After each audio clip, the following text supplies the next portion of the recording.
So I noticed as MCToon was causing Brian's logic to rage quit, that Brian was repeating the big Oakley fallacy. And I don't know if it was originally a Dubay or an Oakley fallacy, but it's been out there for a while, so I don't know who wants credit for the fallacy, but it's fallacious, so it doesn't matter. The Oakley fallacy, and the big one of it's the globe presupposing a surface when it's actually the flat Earth that's presupposing a surface. So when you have your level, accelerometer, what have you, whatever's telling you what down is, and they're going to play semantics and say you don't know what down is on a sphere, we call it down towards the center. Doesn't matter what they think it is. That's what we're saying it is. It's vertical is what the device tells you. Down is when it is properly calibrated. Then out to crosshairs. Crosshairs looking head on look like this, right? Depending on your device, it'll look a little different. And then there's an angle to your celestial object. That's the same as this. Right? That's all you need. No surface. They're saying that, oh, well, you know, if you took a measurement, that this is their fallback now, because 24-hour sun doesn't align with their dirt pizza. They're going to say that this must be, because it's the only argument they can make now, they're presupposing that line equals surface when it fits their narrative. And I stumped Brian's logic, and MCToon caught on that I stumped Brian's logic. So I said, okay, wait, does this line have to equal a surface? This one is engineering science, who says, Brian, does the hypotenuse to the celestial object need to be surface, or does the, quote, line, unquote, need to be a physical object when it suits the narrative? Go ahead, Brian. I don't know what he's thought about. Some convoluted globe mess, right? As the person moves back away from Polaris. So I said, okay, wait, does this line have to equal a surface? Nope.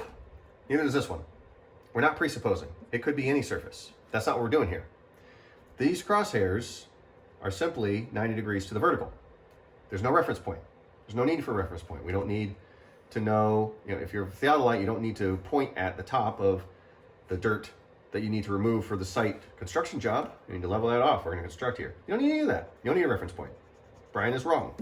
He's trying to reconcile the fact that a line does not have to equal a surface, and MCToon knew that. So let's put your theodolite here with a tripod. It's my goofy tripod, and that's my goofy scope, right? And this is no particular time of day, and I don't really care what the direction is right now. It's just saying we mark this. This is just the data. I'm not saying what that data is right now. I'm just saying if you mark the direction of the sun and the angle to the sun, you get data. The data, we're not paying attention to surface. Line does not equal surface. Line does not equal surface. The hypotenuse does not need to be made out of 2x4s to the object, nor does 90 degrees to the vertical need to be an actual flat and level plane. It's the part of the fallacy. Buzzwords. Buzzwords, for whatever reason, stick in the heads of flirts. They think they got something. Oh, a gotcha word. Gotcha. Let's see. They're not very intelligent, so I can't put myself in their shoes. Sorry. Flat, level, plane. Baseline. This is just a line. We're not presupposing any surface yet. I'm not presupposing curve. I'm taking curve out of here. MCToon's point was you can do this on a curve, but I'm just comparing that we get the data set that you then do the analysis of data. Do this backwards. Analysis.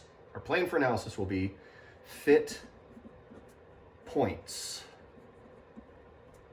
Align points. Sorry for my handwriting. First grade handwriting teachers would hate me for holding a pencil this way. The data. What fit points in a line? Well, we're going to take the time of day, direction of sun, and angle of sun. And Antarctica, the data points locations, South America, South Africa, New Zealand, Australia. Now, Antarctica. You analyze the data. So what do we get? What the Antarctica completes data set. Completes the data set, right?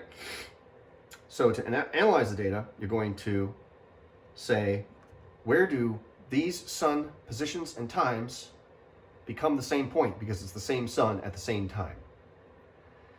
These times marked on a 24-hour map, on a 24-hour time zone map, mean that certain points of the sun are also happening in another location at a different position. So how do you do this? Well, the analysis, you could say points of best, this is not a timing and direction. I'm just saying you mark the position of the sun, you mark the angle of the sun. That's all I'm saying with this. I'm not pointing direction, I'm not assuming anything yet. I'm not assuming in my drawing that it is sun traveling clockwise facing south in the southern hemisphere, not counterclockwise, and not anything, nothing right now. Points of best fit to align points. Yeah, it's two kind of ways of saying that. Points of best fit or to align points. We're going to fit them. And what ends up happening is this globe model works. Pizza no worky. Pizza no worky. No worky.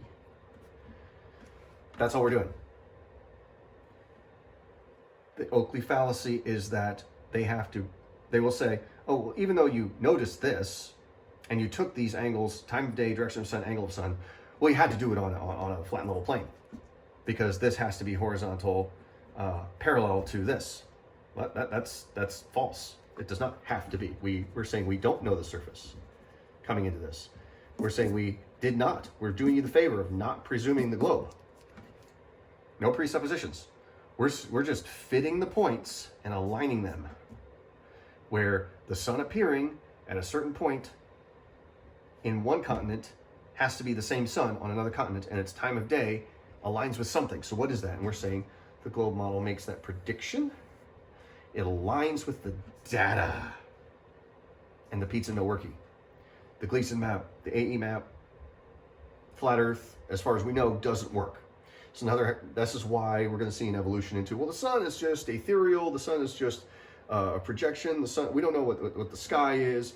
We're seeing a lot of that in the various flat Earth forums as well. You know, the sky is kind of, everybody's got their own personal dome. That's where this is going to head because the pizza no worky completes, I misspelled completes, my horrible hand just trying to get through the words. It's not always comfortable for me, but there it is. This is an explanation of what you need in order to mark the direction of the sun, and we're eliminating all presuppositions, all preconditions about these buzzwords, flat level plane based on. We're not assuming that this line has to be parallel with anything. It's only perpendicular to the vertical. That could work. We're saying we're not going to assume this ahead of time, that it's curved. We're not going to assume that it's parallel to a flat level plane. None of that. We're eliminating that and saying just fitting the data of the sun. So anytime Nathan repeats it, oh, okay, well, they went and they measured the sun. Well, that had to be done on a flat baseline. No. All you need is the vertical. And that's the magic of geometry and trigonometry, is with only a handful of data inputs, such as what is vertical and where was the sun. So your locations, and your time of day, your direction of sun, angle of sun, and what is vertical. That's it. You look at the crosshairs, not an object, not a point of reference. You can actually use this data to figure out where you are on Earth based on what somebody else did write down as far as where the sun was at those times of day in other years. if the sun is cyclical, which the globe now claims, and where I'm noticing on a lot of the forums, the pizza fans are saying, no, the sun just does whatever it wants to do. Oh, well, you know, I'm not even claiming that there's only one sun. It's the globe model. Stop ascribing the globe heliocentric model that says that the sun is cyclical. Okay, so now they've abandoned seasons, and they've abandoned the Tropic of Cancer and the Tropic of Capricorn. They've abandoned the sun being an object. They've abandoned the sun can be measured. They've abandoned measurement entirely. All they'll say is, oh, the globe went to do an experiment and they measured things. Well, obviously that's on a flat, level plane. That's it. They have no argument. They have no data. They have no measurement. They're saying, we're saying measure flatness. This is a lie. This is a lie. What they're doing is they're letting us measure angles to the sun, and then just saying, oh, well, they measured that because we presuppose the pizza. Therefore, anything they do, even though it doesn't work, and Antarctica completes a data set which works on a globe, it was all done on a flat Earth anyway. So they're just finishing where they started. They jumped up their own ass, effectively. They came out their ass the other side, trying to look exactly the same as they did before, but they stink. That's what happens when you jump up your own ass. Might come out the other side looking the same. I don't know how they do it, but no, they've got problems here. Like I said in one of my other super chat comments, which Toon picked up on, is the house of cards for flat Earth has tilted. What it did was force, even though he's using the well thought out, Oakley knows that the Earth is a globe, okay? He knew that you weren't going to be turned away at gunpoint. He said that to keep the truthers from finding out the truth, which is that you can measure the sun angles without any presupposition of parallel to a surface. We don't need surface. Surface is not interesting to us right yet. We're going to fit the model that works, the data analysis conclusion. The data, time of day, direction of sun, angle of sun, locations, and Antarctica completing the data set leads you to a conclusion. That's the important part. Flat earthers don't want you to get past the hypothesis is if they measure anything, then it must be a flat level plane. So they're not measuring flatness. This is the lie that's happening on the flat earth firms right now. Nathan Oakley is a leader of this lie. Just like he was a leader of you'll be turned away at gunpoint. Okay, it's just more lies. Is anything that's measured has to be on a flat level plane. That's false. All you need is vertical. You start with that one point. MCToon made that point. I'm drawing it out further, pointing out that what this actually means for the flat earth. I've seen it on multiple forums though, is that they're talking about the sun is more of a projection. It's not a real object that you can actually measure with lines and stuff like that. So this is where it heads when you reject that the globe is presupposing a shape, because we're not. All we're saying is we need vertical. It's it. This could be any shape. Could be either one. Could be concave. Doesn't matter. All we're doing is saying we're going to take vertical, and that's what the crosshairs give you on the theodolite, and then we're going to take an angle. That's it. Vertical, crosshairs, angle. Not a surface. Hypotenuse is also not a surface. It's not made of 2x4s. You don't have to build a structure to your celestial object. You don't need to be on a structure or a surface. Angle to crosshairs. Crosshairs. What is the crosshairs? It's 90 degrees to vertical. It's a line. Vertical. There you go.